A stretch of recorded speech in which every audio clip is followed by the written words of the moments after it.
So now we're going to jump across the pond to the United States. So stay here for our presentation from Mark Lowther on effective communication, crisis communication. So a similar topic. He joins us from Utah. This session also includes a live Q&A, so be sure to ask your questions in the chat. Take it away, Mark.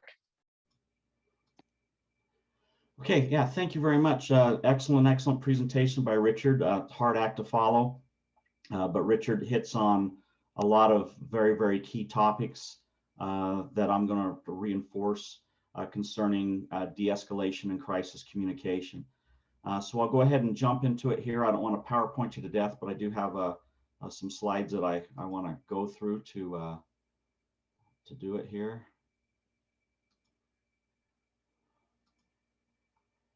Okay, am I showing good there? Yep, looks good. Okay, so one of the key things, and Richard hit on this, and it's one of the things that we actually struggle a lot as police officers. People in crisis, people who are agitated, people who are upset, people who aren't having a very good day, have a story to tell. And it's really important that we give them that opportunity. So Mark, can I cut in quickly? Do you mind making it full screen so that we could see it a little better? I thought it was full screen. Sorry about that. Well, hold on a second.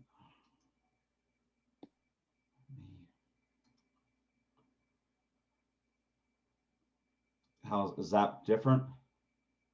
I don't think you're sharing anymore. So just hit share again and then make the PowerPoint full screen.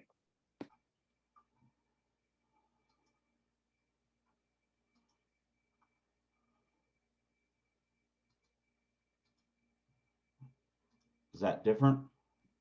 That's perfect. Thank you. Okay. So a lot of people that we're dealing with who aren't having a very good day, who are agitated or upset or who are emotional, many of them have a story to tell.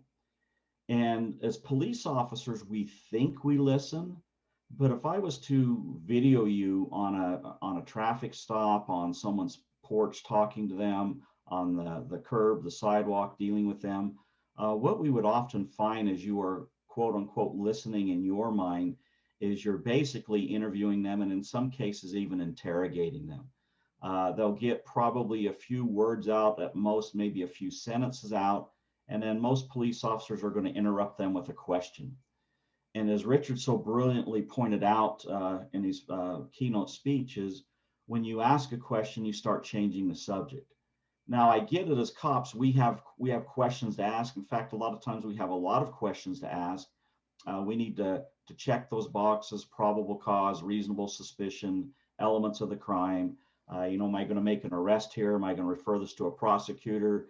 Is going to refer this to Child and Family Services? Is this just simply going to be a report? I get that and I understand that. And you're going to have questions, and you should have questions. But what I really want to reinforce with you and really drive home with you is let them tell their story first. Pay attention, jot down some notes, jot down some questions that you have, but try to let them tell their story beginning to end before you start in with some questions that you may have. Because if you don't, what it tends to do is it tends to frustrate them, it tends to aggravate them, especially the more agitated, the more upset that they are.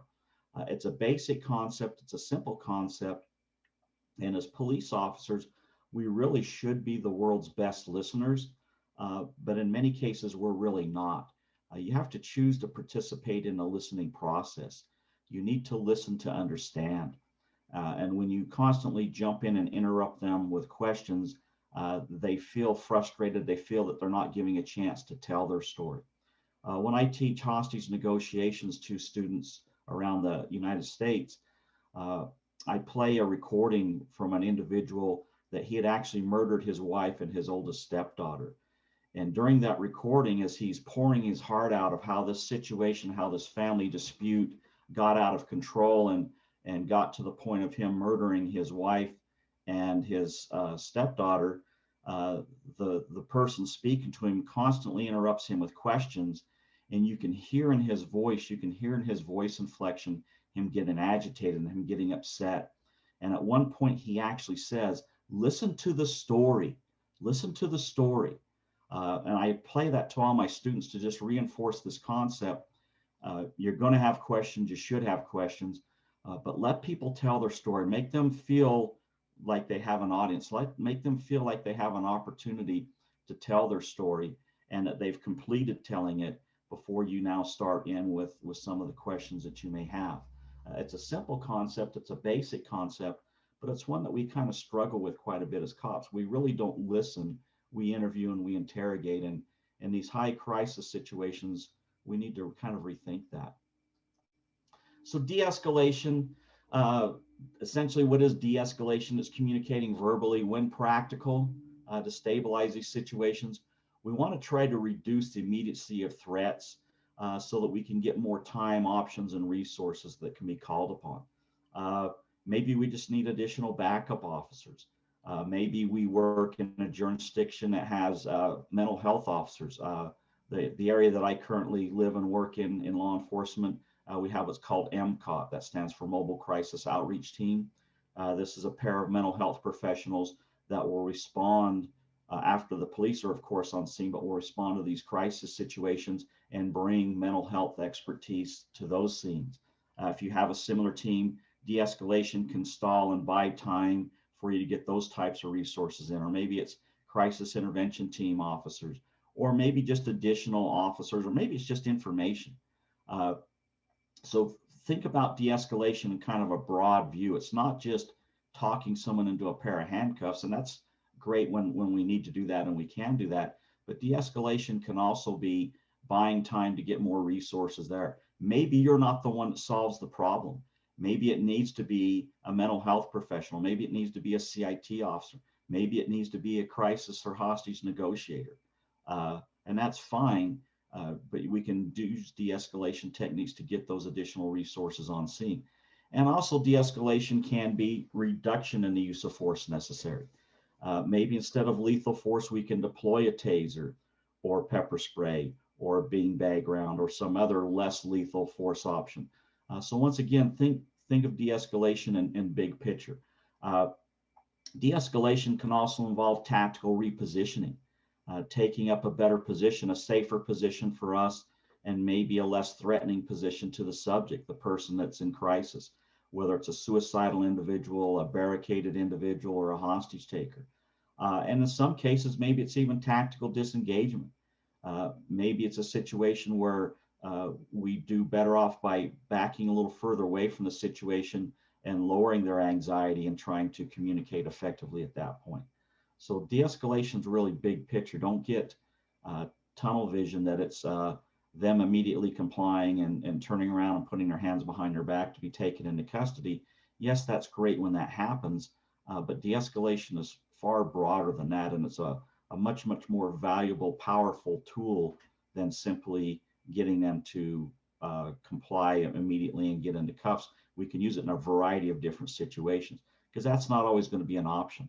The individual is not always going to be willing to do that, at least that quickly. Some de-escalation challenges. Reasoning with someone that's highly agitated is our first goal, is to try to reduce that high emotion level. When someone's really, really angry, someone's really frustrated, someone's really confused, someone's really fearful, someone feels extremely humiliated, those are very, very powerful and toxic emotions.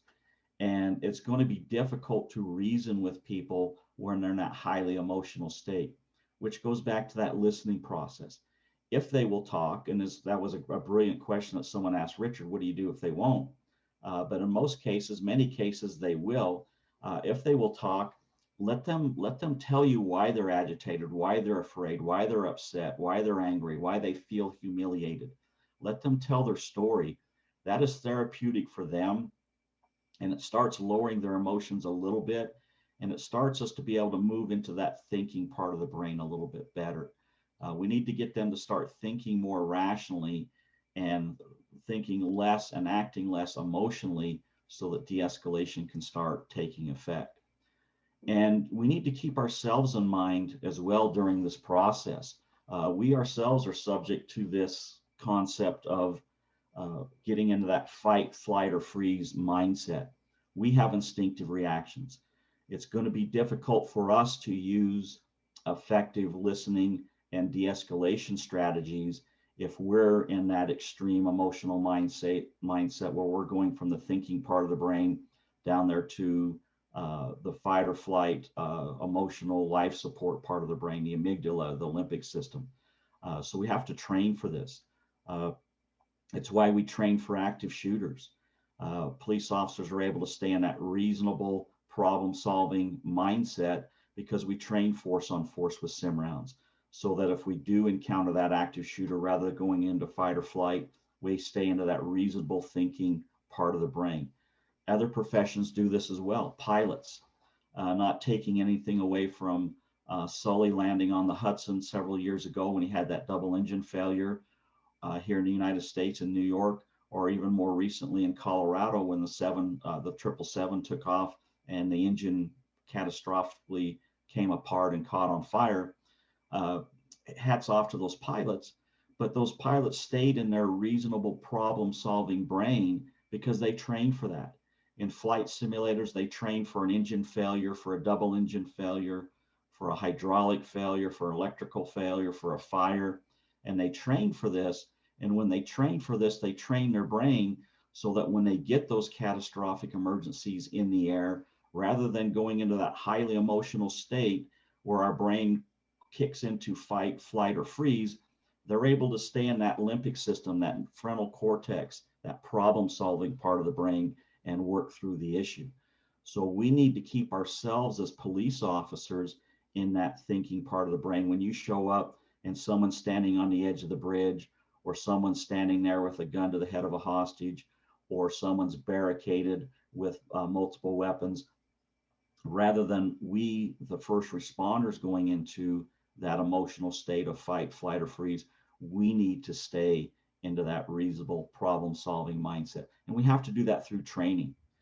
Classroom training is great, but we also need to get out of the chairs. We need to get out of the classrooms, and we need to do some role play, do some force on force training, do some training scenarios where it's a threat and suicide, some training scenarios where it's a barricade, some training scenarios where it's a hostage situation. And yes, you may not be a hostage negotiator yet. Maybe you never plan on becoming a hostage negotiator. But I've been a police officer for 30 years, and close to half of that career, I've been involved in either crisis intervention, crisis hostage negotiation, verbal de-escalation, some form concept of that. And almost always, when I'm called to a scene, whether I'm on duty or being called out from home, I'm almost always not the first one there. In most instances, there's some other first responder, some other frontline police officer that has been on scene, in many cases for several minutes, in some instances close to an hour. So this is very, very valuable training for everyone. You shouldn't need to be a crisis / hostage negotiator to train these de-escalation techniques in these very, very high emotional situations. Communication skills are essential for de-escalation. We want to listen, okay? And an officer that can't communicate effectively will struggle to efficiently use de-escalation skills. We want to learn and practice listening skills. There you see that word again, listening. Active listening, reflective listening. But for the most part, just closing our mouth and opening our ears. Let that person talk. Listen to what they have to say. Listen to how they say it. Again, not to keep going back to Richard, but he said some things so brilliantly. He talked about facts, but he also talked about emotional reaction to the facts. That's one of the biggest things I try to train into my students when they're in my hostage negotiation training is, as police officers, we're fact gatherers, we're fact checkers, we're fact collectors. We focus on facts because that's how we make our decisions on how we're going to handle a call, what charges we're going to file, if we're going to file charges, those types of things, how we're going to proceed with this incident. But oftentimes what we don't consider is the emotional reactions to that fact. You show up at a scene and this guy is barricaded in his house, and you talk to his sister, you talk to his brother, and they tell you, yeah, his wife just filed for a divorce. He's just went through a divorce last week. Now, as police officers, we will focus on the divorce. Aha, he's gone through a divorce. Okay. And certainly as a fact, we would want to note that. But the thing that you should be doing at this point is asking that person, I'm not talking about asking the subject, but asking the person you're getting this information from, how did that divorce affect him?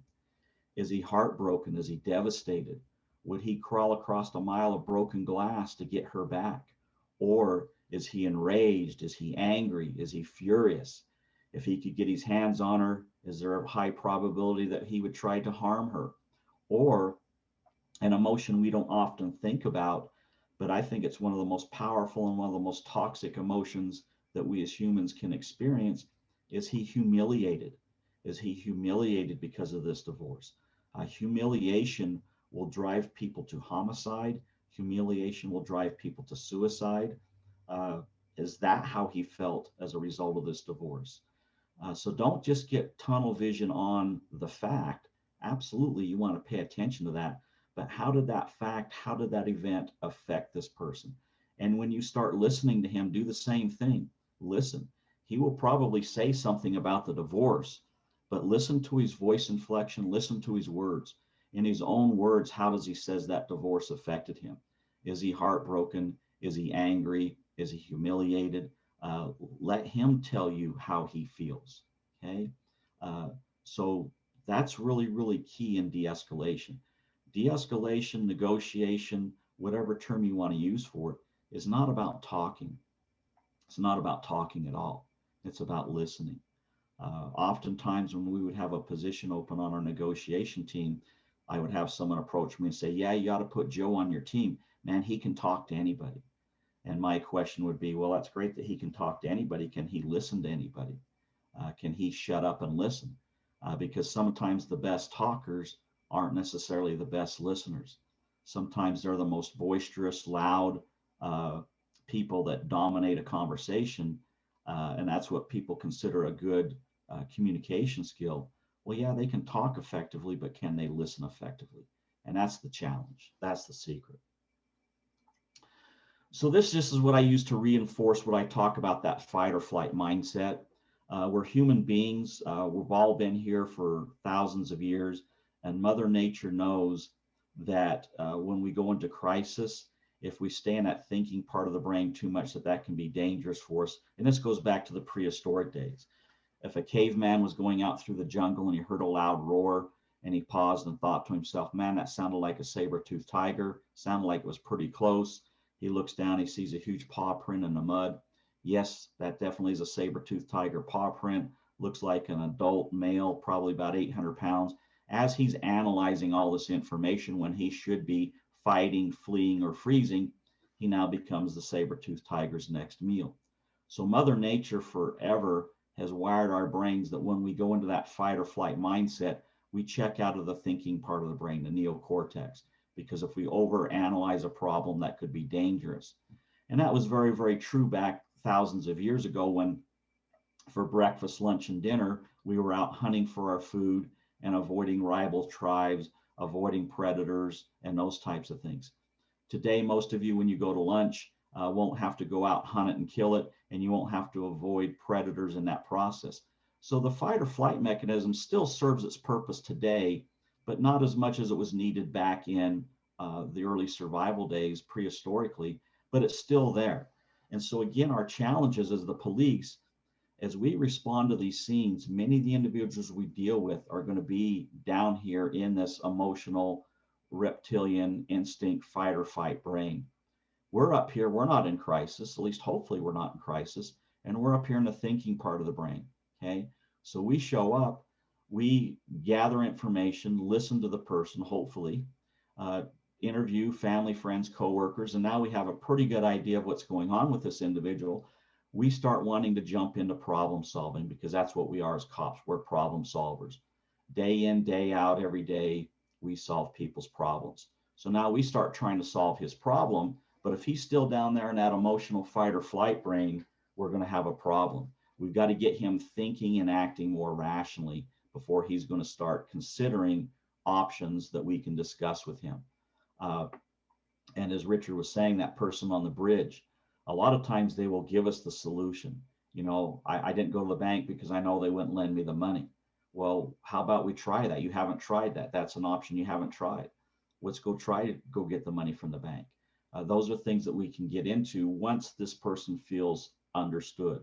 And they're not going to feel understood unless you listen to them and they feel like they've been listened to. So emotions are the enemy of rationality, and this goes for us as well as police officers. View emotions and rationality on a teeter-totter, and almost always whenever emotions are high, rational thinking, rational behavior is going to be low. The more we can lower emotions, the better chance we have at raising rational behavior, rational thinking, and those kinds of thought processes. Some just quick communication facts. We listen at between 125 to 250 words per minute, but we can think at about between 1,000 to 3,000 words per minute. We get distracted if we're not careful. We listen to someone, we think we've heard what they have to say, we've got a brilliant response to their argument, to their question, we've prepared our response, our statement, and they're still talking. So now our mind goes a million miles away because our brain is capable of doing that. Train yourself not to do that. When someone is speaking to you, especially someone in crisis, suspend your inner chatter, suspend those other thought processes, and truly listen to every word they have to say and how they say it. What did they say? How did they say it? Listen for that voice inflection. Listen to gather information. Don't just wait for your turn to speak. Listen for the meaning of the words. Richard brought up a really good example of empathy. You know, it's going to be difficult to really put on their pair of shoes, but listen to what they say. Listen to how the situation affected them. Okay. Deflect verbal abuse. You know, names don't hurt me as long as they're not punching me in the nose. They can call me whatever they want. Don't take verbal abuse personally, and try to find some common ground and try to provide some options. Okay. People are looking for options. Your tone indicates your attitude. That speaks louder than words. A calm demeanor is more effective than a brilliant argument. Don't be animated. Don't be agitated. Don't be judgmental. One of the things that will burn you fast in some sort of a crisis de-escalation situation is if when you do speak, you sound judgmental. Which, by the way, we talk about one of the things I like to mention, how much do you listen? How much do you talk? We like to use what's called the 80-20 rule. And what that means is we like to be listening about 80% of the time and only talking about 20% of the time, if that. Some people will even say it should be more like 90-10. You learn when you listen, okay? When you talk, you repeat what you already know. When you listen is when you learn new things. So please always remember that. Only one officer should be doing the talking, depending on the circumstances, the situation you're in. We really only want one voice. You may have 2 or 3 officers there. You may have 20 or 30 officers there, depending on the dynamic, whether it's a suicidal person on a rooftop or a bridge, or a barricaded criminal, or a hostage taker.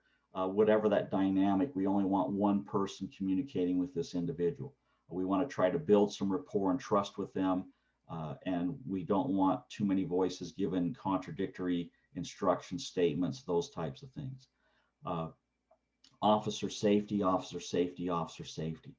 Officer safety becomes before communication strategies. Don't put yourself in a dangerous environment. Don't put yourself in a dangerous situation for the sake of communication. Maintain your officer safety. Use distance, use cover, use concealment. To use those effective communication skills. In my de-escalation training, I show a video. The incident happened last fall with a major police agency in the United States, and the officer's dealing with an agitated individual who suffers from mental illness. And the officer's verbal de-escalation skills are phenomenal. I give him an A+ on his verbal de-escalation skills. His officer safety, however, wasn't even employed that day. His officer safety is horrendous, and he misses several dangerous warning signs, and the subject attacks him with a knife.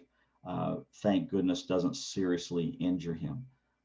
But I use that as an example of don't let crisis communication, verbal de-escalation become so dominant in your response that you put yourself at unnecessary, unneeded risk. Always maintain your officer safety. Don't compromise officer safety for de-escalation strategies and communication. So summing it up, because I want to wrap up enough so that we have some time for some questions if there are any. De-escalation is fluid, okay? It's a good tool and it should be used whenever you can use it, but it's going to be at your discretion, you the police officer. I can't tell you when you should or shouldn't use it. You're the one that's on scene. You know your capabilities, you know your environment, you know the information you have based at that moment. You need to make the decision on if and when and how de-escalation can be employed. But just remember, de-escalation is not static. It's fluid. It can be started. It can be stopped. It can be paused. It can be restarted at any time. Just because you don't start with de-escalation doesn't mean you can't transition to it if you feel it's appropriate. Just because you start with de-escalation tactics doesn't mean you have to stick with them if the situation starts escalating and becomes far, far more dangerous for that type of a tactic. Okay, just always keep that in mind. Statistically, we know that achieving effective communication goes a long ways towards slowing things down. And statistics have shown us that when we can slow things down in many situations, they're more likely to end peacefully. Certainly don't guarantee it. As Richard said, and I always say, nothing works 100% of the time. But statistically, if we can slow things down, lower emotions, raise rational thinking, which will raise hopefully rational behavior, that's how we often get that segue into ending situations more peacefully. And then remember, de-escalation can involve the use of force, but with reduction of the force needed. Don't always view de-escalation as it means that no force was needed. If we can resolve it without force, that's great. That's outstanding. That's phenomenal. But de-escalation can also be a successful tactic where we can use a less lethal method, as I said, pepper spray, taser, beanbag, canine, whatever. So it doesn't always have to be simply them cuffing up, which is great when it happens. But even if it doesn't, de-escalation strategies have other uses as well. So now I'll open it up to any questions. Perfect. Awesome. Do you mind maybe just stop sharing just so that we can see your face? Perfect. So the first question is, what is your go-to opening line when beginning a negotiation? A lot depends on, some people you make contact with, and some of the biggest challenges are getting them to even say anything. With other individuals, as soon as you make contact, face to face, if it's that type of environment, or on the phone, they have a tremendous amount to say, and because of they're very, very agitated or angry, and we call that venting. And so one of the first things I would do is I would listen to them if they're venting, because venting's an emotional response, and also listen. It's important to listen to what they say. I mean, there may be a lot of threats in there. There may be a lot of swearing and insults in there. But in many cases, they may state during that venting process what the problem is, why they're angry, why they're upset. And in some instances, they may even give you what they perceive to be the solution to the problem. And so I'll listen very, very closely to what they say when they vent. And when it seems like they've come kind of towards the end of that venting process, and sometimes it's 2 minutes, sometimes it's 20 minutes, I'll start off with something like this. Man, it sounds like you're really angry. It sounds like you're really frustrated. Sounds like there's a lot of stuff going on today. Tell me more about it. Tell me more about what's going on with your job. Tell me more what's going on with your wife. I want to hear more about it. Because again, this is that therapeutic thing. We're trying to lower those emotions and raise that rational thinking. And I want to get all of this toxicity out of them to start that transition to that more rational thinking. And I want to gather information because, like I said, when they go off with all of that venting, a lot of times there's some really, really key things in there that they have to say. So that would be one of the first things I would start off with. Awesome. Awesome. So we're about at the end of our session time here, but a couple people have been asking where you would direct them for resource materials after this presentation, should they want to learn more. You can share my email with them. Also, I have some, a reading list that I can recommend, stuff like that. Those types of things, effective communication and things like that. But yeah, if they want to email me, I'd be more than happy to share some stuff with them and share some other resources with them if they would like. Awesome. There's also a private chat function within the FeedLoop platform should we not have gotten to your questions during this session. Thanks so much for your time, Mark. We're now going to start our first networking break, so please use this time to visit our partner booths and explore the platform's networking features. We will return at 12:30 for our next two sessions on the topics of counter-extremism and human trafficking.